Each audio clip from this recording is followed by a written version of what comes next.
Сәлем, Қазмаркет KZ арнасы байланыста. Йоу, сәлем достар.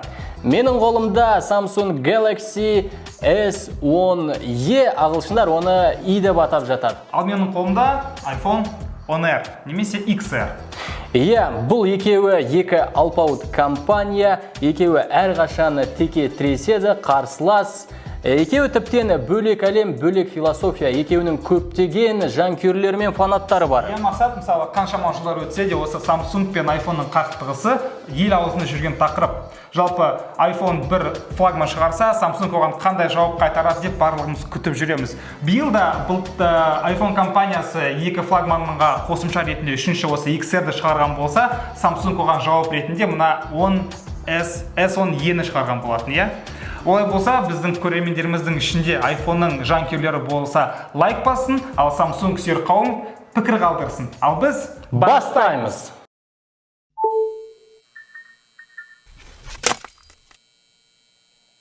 Рауан, негізі сырт көзге бір қараған кезде маған өзіме мына Samsung Galaxy S10e өте әдемі көрінеді. iPhone-ға қараған кезде. Саған қалай? Маған да дәл солай. iPhone янда немдамасы жаңа айта кеттік, үлкен, Samsung қарағанда ауыррақ, қалыңырақ иә. Үлкен болғанда бұл жерде 6-да 1 ғой дүйімі. 6-да 1. Samsung-та 5-те 8 және Samsung жіңішкерек. Қарап отырсаңыздар, Рауан байқасаң, Samsung-тың жиексіз экраны да сондай бір жиексіз дөңгеленген жасалған екен. Асты да, үсті де, екі шеті де. Samsung-тың, жаңағы iPhone-ның екі шеті Samsung-ға қараған кезде қалыңырақ. Енді бұл екі телефон алақанда жату жағынан, ыңғайлығы жағынан Samsung өте ыңғайлы. Екеуінің де көптеген түстері бар, Рауан, өзің білесің ғой. Қызыл, сары деген көк деген сияқты. iPhone-ның түстері нағыз заманауи жастарға арналған, 6 түсте ұсынылған өте бай. Бұған ақ дейсің ба, қара дейсің ба, сары, қызыл деген сияқты көк түстер бар.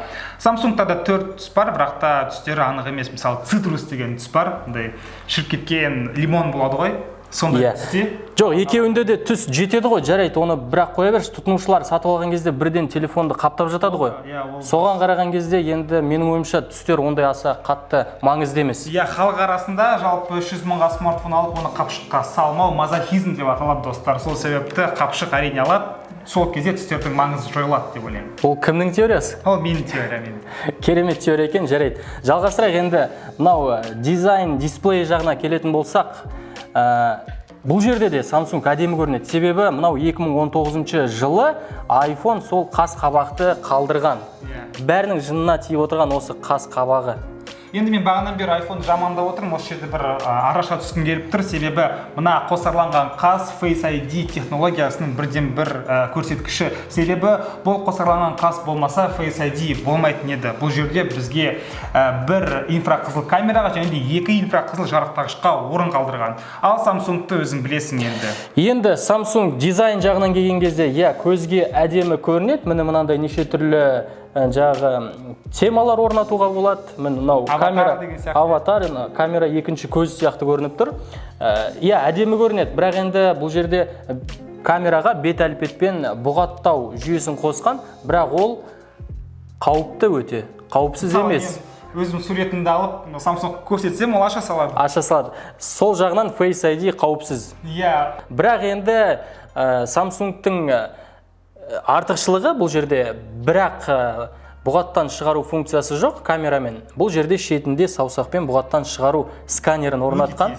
Бұл өте тез. Саусағыңды мына жерде батырманы басып та керек жоқ. Саусағыңды сәл жақындатсаң бітті, зуылдап тұр. Бірақ бір жаман жері тым биік орналасқан. Осы білмеймін, Samsung инженерлері ма саусақтар ұзын қойдың олар. Жасаған кезде міне телефонды алып, саусақ қай жерге кеп тұр, сол жерге неге батырман жасамайды? Және де бір ұнамайтын жері, смартфон қосылып тұрған кезде, саусағың тиіп кеткен кезде зылдай береді, вибрация не береді, сен құлыптап тұрмауған қарамайды екен. Бірақ енді солақайларға қалай болады, о жағын білмеймін. Ал енді екеуі де сумен шаңнан қорғалған, бірақ iPhone IP67, ал Samsung IP68 технологиясы бойынша қорғалған. Samsung 1,5 метрге дейін, ал iPhone 1 метрге дейін.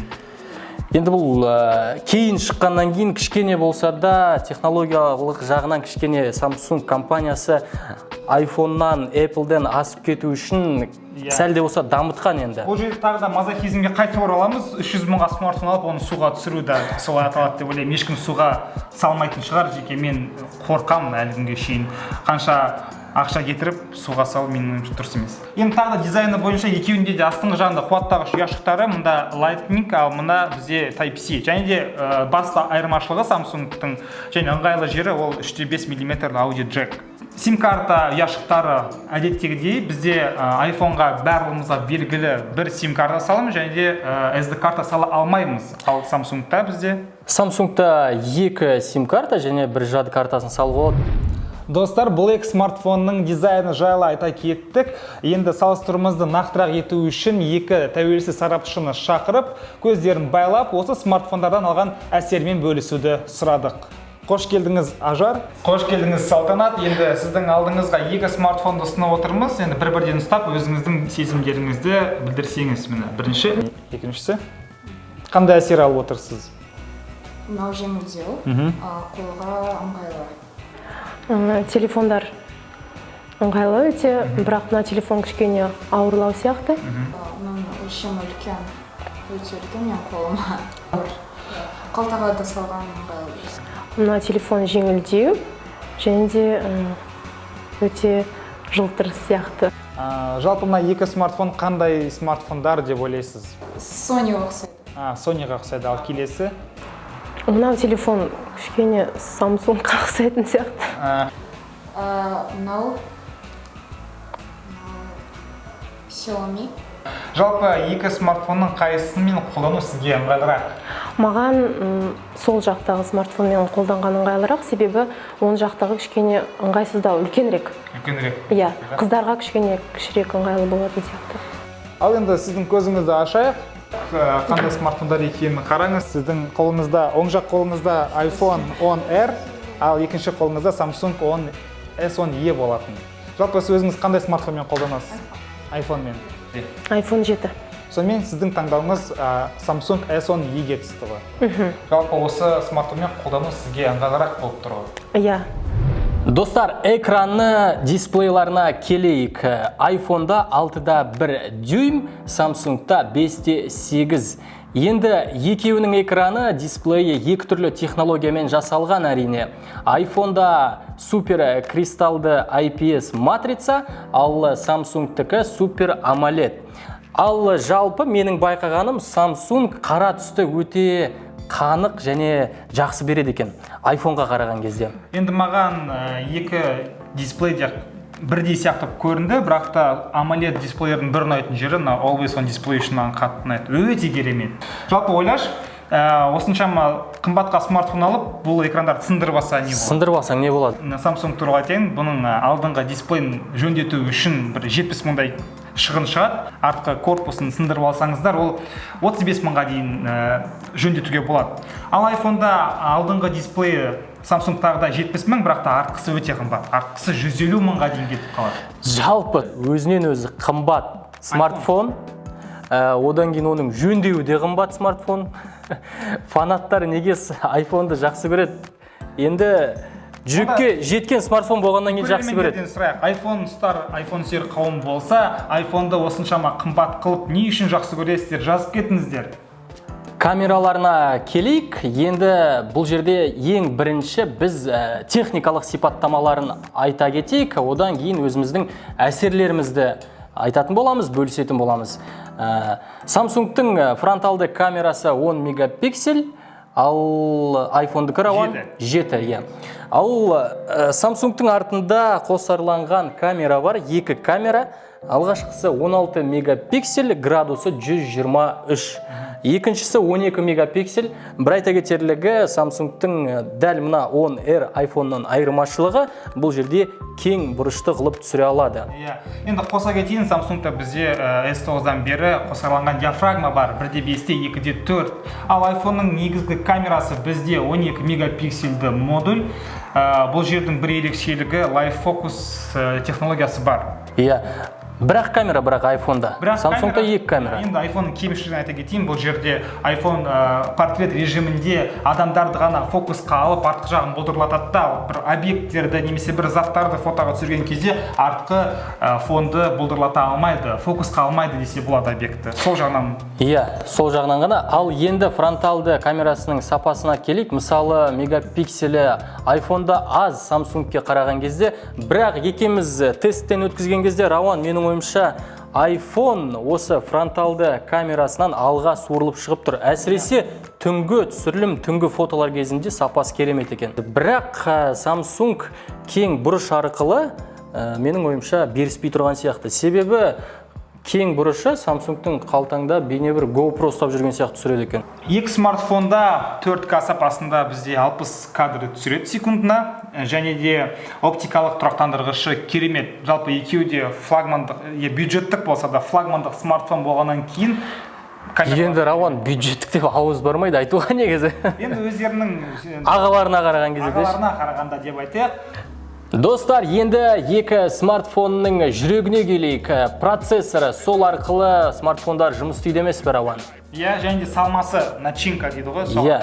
Енді бұл жерде Samsung'та Exynos 9820, бұл Samsung компаниясының өзі шығарып атқан процессоры. Ал iPhone'да қалай, Рауан? iPhone'да бізде A12 Bionic. Айта кетерлігі, жаңағы Exynos'ты Samsung компаниясы TMD-ға және Еуропаға ғана сатып жатыр, ал америкалық нарыққа олар Snapdragon 855 сатып жатыр. Бірақ қазіргі уақытта Exynos 2019-да жетілдірілген екен, 855-тен еш қалыспай тұр. Енді Рауан, екі смартфон флагман ғой, флагманды смартфондар білесің, кез келген ойынды көтере береді, тарта береді. Бірақ біз екі смартфонда да ойын ойнадық, PUBG, Fortnite, Free Fire деген ойындарды Samsung 10 еске қараған кезде iPhone 10R жақсырақ көтеріп тұр максималды баптауларында. Иә, енді сатылымдағы нұсқаларына келетін болсақ, бізде Samsung 300 және 350 мыңға сатылымда тұр. Бұл жерде айырмашылық оперативтік және тұрақты жадтарында 6 гигабайт, 8 гигабайт және де 28-де 256 деген сияқты. Ал iPhone бізде 64, 128 және 256 тұрақты жадтар өзгереді. Оған сәйкес бағасы да, ал оперативтік жадық тұрақты 3 гигабайтты. Сонымен енді жадпен жаңағы бағасын қосқанда қайсысы тиімдірек болды? Енді тиімді емесін білмеймін. Жалпы бұл жерде Samsung қанша жерден көп оператив жад қоспағанмен 8 қосын, 12 қосын, 42 қосын, бәрібірде программалық жүйесін жөндемей, яғни One UI және де көптеген бағдарламаларды сәйкестендірмей өзінің оперативтік жүйесіне Samsung ақырынырақ және қатпалармен жұмыс істейді. Ал iPhone едәуір анау атам заманнан бастап 1 гигабайт, 2 гигабайт, 3 гигабайттық оперативтік жадымен көптеген смартфондарды сөзсіз айырып жатыр десе болады. Оперативтік жады түсінікті, енді ары қарай мынаның салмасына келетін болсақ, екі смартфонның жалпы философиясына қайта ораламыз. Себебі бұл бізде тек қана Samsung пен iPhone'ның қақтығысы емес, Android пен iOS-ның қақтығысы. Екеуі де екі түрлі технологияда, екі түрлі жағдайда жұмыс істейді. Бізде мысалы кейбіреуі қалжыңдайды, бізде Android жеңіл жүрісті қыз секілді болса, ал iPhone әдепті қыздар болды, ибалы, сондай. Тақуа десе? Иә, өзіне бостан-бос вирустарды кіргізе бермейді, көптеген компьютерлермен жұмыс істей бермейді деген сияқты. Ал Androidқа не салсаң, оны сал, қанша салсаң да, ойын жазсаң да, барлығы өте оңай. Бірақ та вирус деген мәселе осы жерде пайда болады. Сен дұрыс айттың, мысалы, мына iPhone'дар көбіне көп жаңағы USB арқылы Windows-тармен файлдар алмасу кезде істемей қояды. Өте қиын. Бұл жаңағы өздерінің Apple мен Macintosh-пен өте керемет жұмыс істейді, сонда үйлескен. Мақсат жалпы iPhone жайлы айтатын болсақ, ешкімге жасырын емес, соңғы кездері олардың сатылымы азырақ болып кетті. Құлдырады десе болады, және акцияларда Apple-дың құлдырады. Менің ойымша, соңғы кездерде Apple компаниясы өзінің стратегиялық бағытын программалық қосымшаларға бұрып жатыр. Мысалы, соңғы презентациясы бізге айқын дәлел ретінде көрсетіледі. Олар Netflix сияқты өздерінің медиа контент шығаратын өзінің бір қосымшасын ойлап тауып жатқан сияқты. Және де Apple News деген қосымшалары да бұған дәлел. Жалпы iPhone сондай жаңашылдықты қорықпай алғашқылардың бірі болып бастайды ғой. Жалпы егер Apple-ның айтуы бойынша iPhone-ды сатып алмасаңдар, онда біз сендерге ақылы қосымша шығарамыз. Сондықтан да біз бәрібір де сіздерден ақшаны сорамыз деген сөз ғой. Жалпы iPhone-ды сатып алатын адамның өзі ақылы бағдарламаларға ақшасын аямайды деп ойлаймын мен. Бірақ та Қазақстанда ол аса атақты емес. Мысалы шетелде, мысалы жақтан Ресейдің өзінде көптеген адамдар ақылы қосымшалармен және де подписка дейді ғой, ақылы жазылымдармен көптеген каналдарға, көптеген форумдарға қосылып жатады. Ал Қазақстанда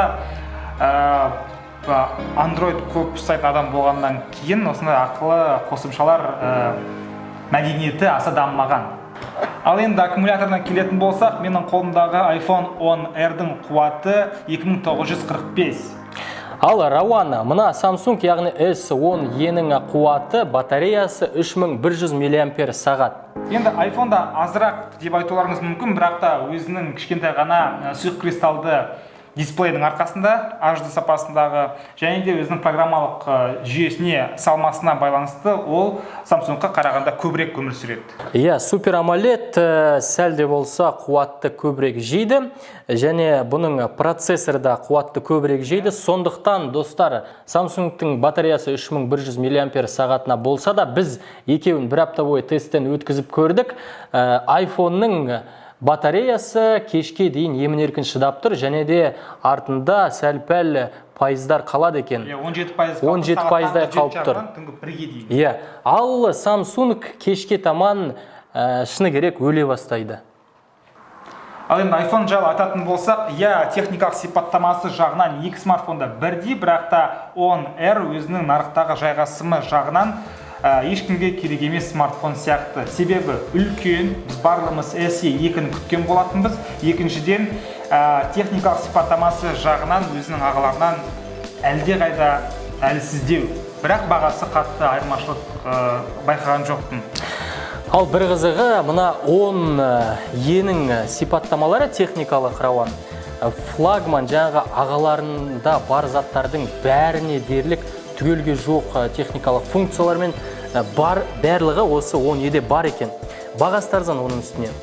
Енді көрермендерге нақты былай айтатын болсақ, сіздің қаржыңыз 300 мыңнан аспаса, онда сізге Samsung алуға кеңес береміз. Егер қаржыңыз болып тұрса, iPhone-ның фанаты болсаңыз әрине. Қанша айтқанмен де мақсат білесің ғой, iPhone фанаттары кішкене есі дұрыс емес адамдар бір бүйрегін сатса да осы iPhone алуға дайын тұрады. Сол себепті менің ойымша осы әдеттерінен ауытқымай, олар қанша мыңға болмасын осы iPhone алуға дайын.